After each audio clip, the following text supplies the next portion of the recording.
He was invited. He's accepted. U.S. President Donald Trump on Wednesday said Russian President Vladimir Putin had accepted his invitation to join the Board of Peace. But soon after Trump's comments, Putin told the Russian Security Council that the foreign ministry was still studying the proposal and would respond in due course. I would like to begin by thanking the U.S. President for this proposal.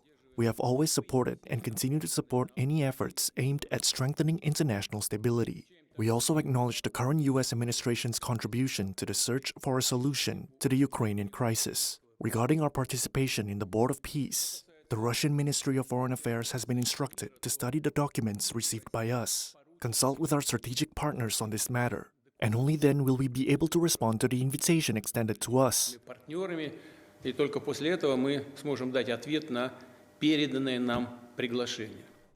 The Russian leader is set to meet U.S. envoys Steve Witkoff and Jared Kushner on Thursday. The two have been tasked with finding a solution to Moscow's four-year-old war with Ukraine. Putin said that the possible use of frozen Russian assets to rebuild regions affected by the war was also on the agenda.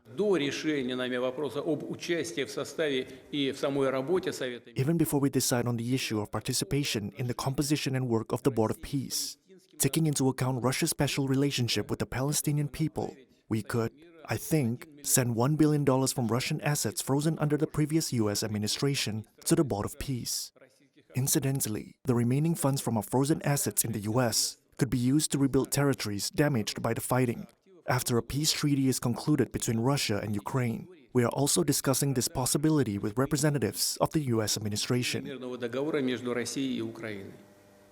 Такая возможность также обсуждается нами с представителями администрации США.